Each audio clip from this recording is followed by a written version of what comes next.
Welcome back. You're still tuned in to Salam Media with myself, Salalo Makwidiri. The time is 8 minutes, 10 minutes before 9? Oh, no, 8 minutes, whatever. The time is 10 minutes before 9. I just lost my bearings there. And in a bit, we'll be joined by Sophia Wabosha. She's a Kenyan student who's residing in South Africa. And we'll be diving into a remarkable story coming out of Kenya where youth led protests have recently led President William Ruto to withdraw his unpopular tax proposals. And Sophia will be joining us to discuss this significant development and just giving us insight just on the influence and the strength that was showcased by the Kenyan youth. Sophia, thank you so much for joining us and giving us your time. Really appreciate it. All right. Thank you so much for having me. First and foremost, is it time now to celebrate? Is it time for the people of Kenya, for the young people of Kenya, to go out to the streets to celebrate, to congratulate each other on this momentous moment, victory? The people were ultimately listened to. President Ruto withdrew the tax proposals, and it seems that the people's voices have been heard. All right. Before I say if we are here to celebrate, for me, it's quite a sad morning still. Thank you so much for having me and for Salam Radio for having youths come in and voice whatever is going on. Being a social advocate from Kenya, I run a community-based organization where we advocate for quality education, women and girl issues at the same time, youth advocacy, and currently a development student. So when you talk about victory in Kenya currently, we say it's not yet Uhuru, meaning Uhuru is a Swahili name for freedom. It's not yet freedom. So we will celebrate victory once the things that we have set in place, like when it comes to the financial bill, have been looked at and they have been changed. We have rejected it. The bill has been sent to Parliament. But again, if nothing has been done in the next 21 days, it's still passed as law. So we are not yet there to celebrate. And why I say it's a sad morning, it's because we are still mourning the deaths of the young people who were shot, who were killed while they were peacefully demonstrating. And I think the focus could be easily be given to the protest itself, but forgetting just how difficult it is for young people in Kenya to try and survive after graduating, making it out of school. If you can just paint a picture for us about what the young people in Kenya are going through, that sees them ultimately leaving the country, some of them, and some of them even leaving the cities even when they've graduated and going back to the villages because there's just no employment of any kind. Just paint a picture for us. The youth of Kenya, what's their status? How are they surviving? So I'll use myself as an example. I'm a youth in Kenya, and I graduated back in 2018 with a bachelor's degree in film and media. But from 2018 until today, I haven't gotten to work in the media industry, haven't been able to be employed. So for us as young people going in the streets, it's because that we have had it to the brim. It's enough is enough. We want employment for the youth. So you can say that for me, I resorted to going for further studies, bearing in mind that or thinking that if I study further, I'll be able to secure some of these jobs. So the youth in Kenya are suffering, and this bill that was supposed to be passed or now it has been declined by the to be signed by the president was going to impose taxes for youth over 25 years to be paying taxes regardless of whether you are employed or unemployed. And looking at the picture, like using myself as an example, for those years 2018 until now, those are about 5-6 years, I haven't been employed. I've just been doing short-term jobs here and there, but if I and trying to earn an income. And you can see a lot of Kenyans are crying because if the young people can graduate in universities with their own degrees, but degrees now becomes nothing like a paper, you just throw it in the cupboard and then there's nothing else for you. You're seeing people with degrees on street vendors, people with degrees sleeping, they're homeless. People with degrees, they have nothing to eat. It's a cry for help for sure, and that's why the young people had it enough. In Kenya, we had politics that were dividing people in tribes, in social status. But what what we want to say is we want the young people's voices to be heard. We want us to get jobs. We want to get employment, because without that, how are we else supposed to survive? How else are we supposed to communicate, to contribute to the economic status of the nation? And Kenya will be heading out to the polls. I think in 2027, there'll be elections in the country. Just how much influence do you think this, protests and uprising and events of the last few weeks would have an impact on whether or not the President William Ruto returns to be president of the country? So one thing, I think for the longest time, people have assumed that young people, they are not aware, they're not informed, they're ignorant on the political statuses of the country. But right now, the Generation Z have proved otherwise. As young people, we have been educated. And one thing about Nelson Mandela said, education is the most powerful tool you can use to change the world. And we are seeing it right now in Kenya. We are learned, we are informed, we are aware of the situation and how we are going to contribute to the election in 2027.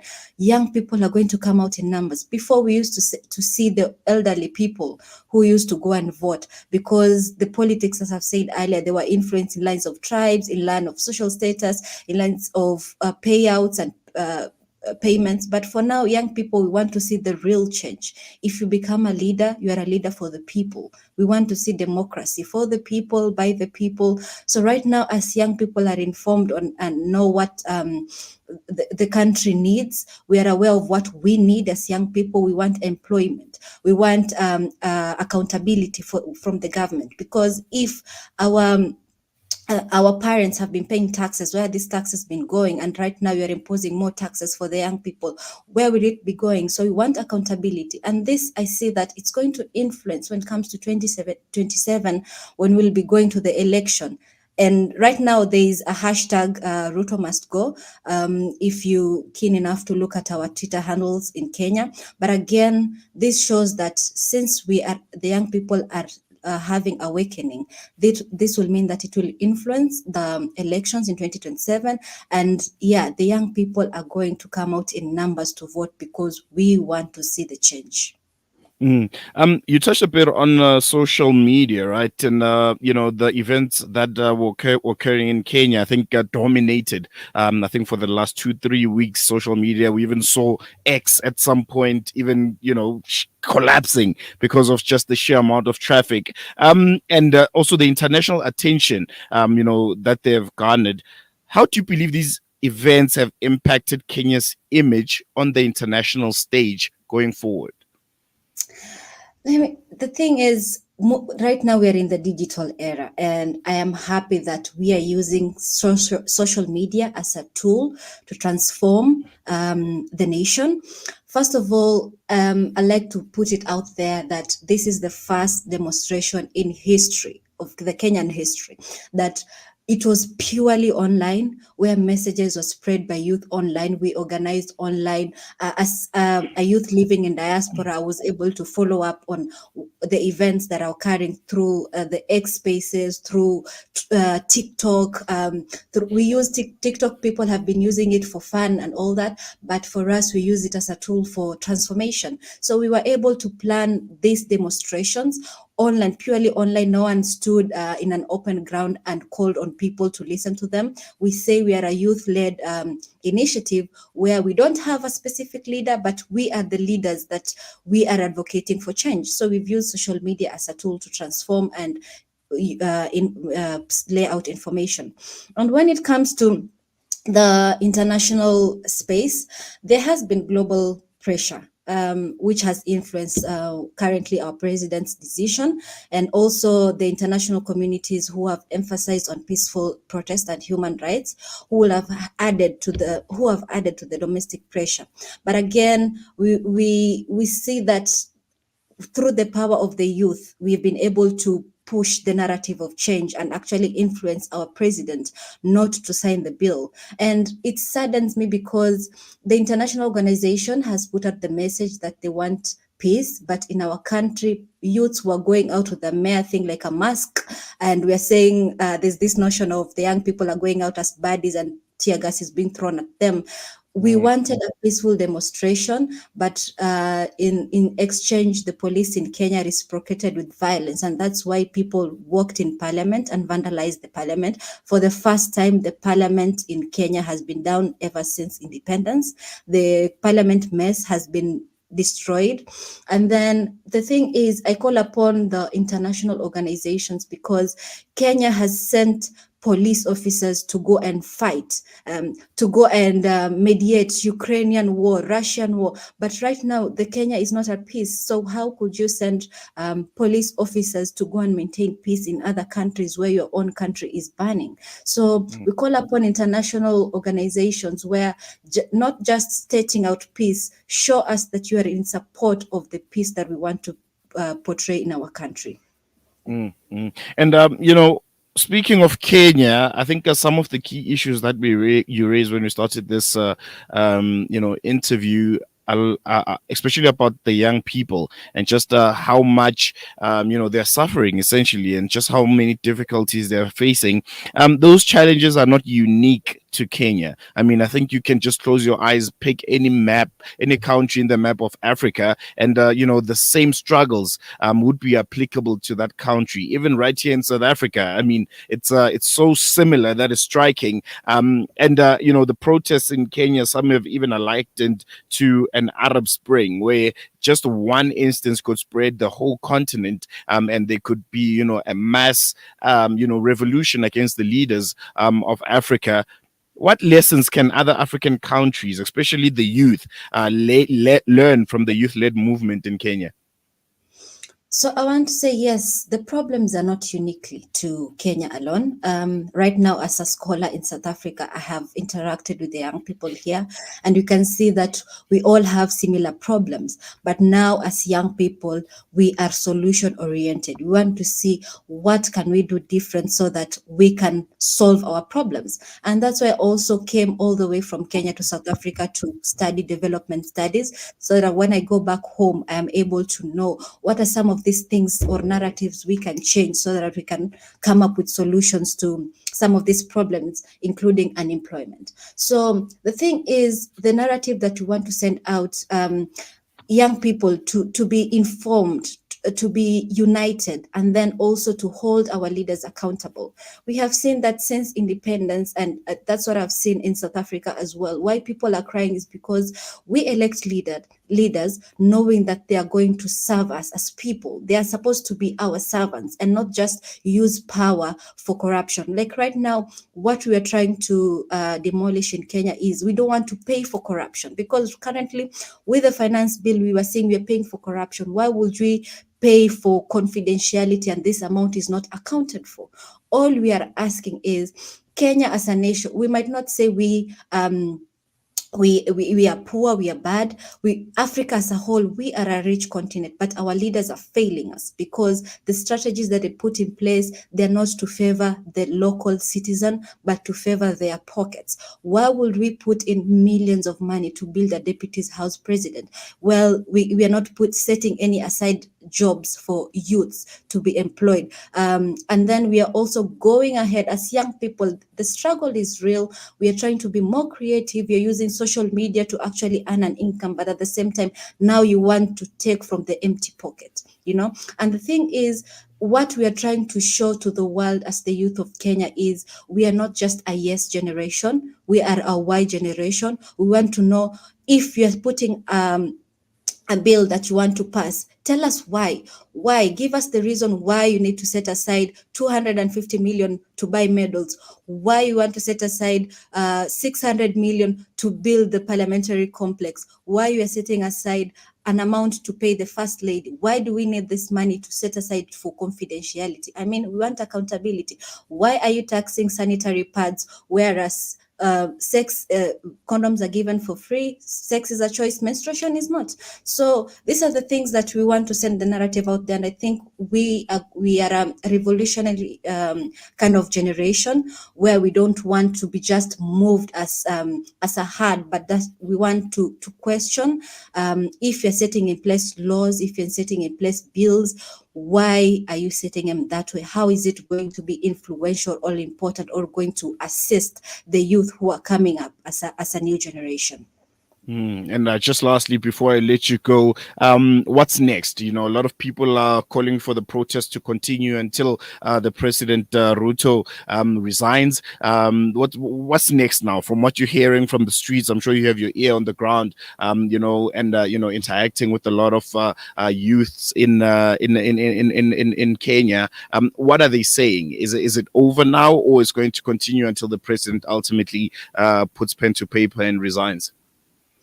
Well, I can say right now there are mixed reactions, and given them, it's not, as I said earlier, it's not yet uhuru, it's not yet freedom. It's because we know that if this thing has been the president has not signed it in the next 21 days, it's going to become law, and we do not want to reject the whole bill.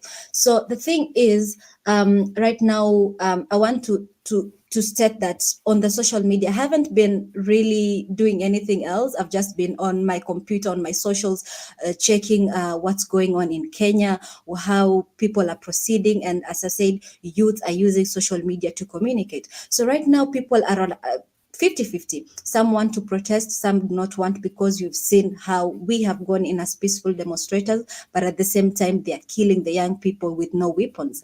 So people are still contemplating whether to go ahead or not, because right now it started as reject the finance bill, but right now young people want the president to step down. So many people are planning to demonstrate. Some are deciding, let's just mourn the death and celebrate our fallen heroes.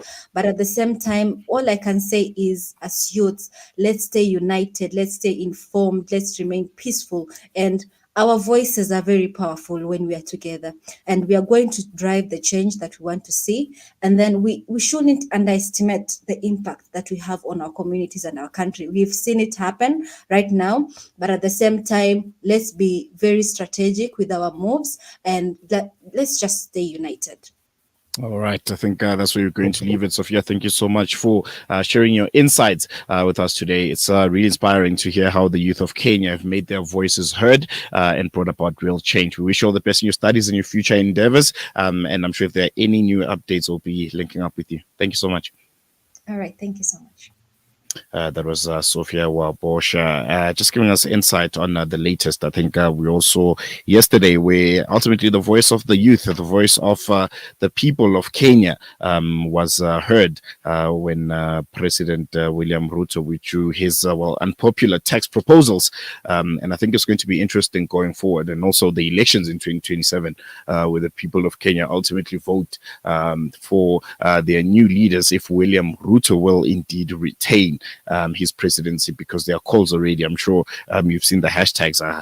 A lot of people. Hashtag Ruto must fall is the number one trending hashtag in Kenya right now. So it'll be really, really interesting as they head out to the elections in 2027. But yeah, really, really, exciting, to see the power and the youth of young people. I mean, here in South Africa, we've seen it happen back in 1976, where the youth decided to stand up and say, well, we'll take it upon ourselves. We have the energy, we have the strength. We can take the bullets if we have to, but ultimately, our demands will be met and our voices will be heard. Really inspiring stuff. We're going to take a quick break. When we come back, we'll be taking the news aside. Chadwood, Salam Media News, what you need to know, when you need to know it, and how you need to know it. Right after this.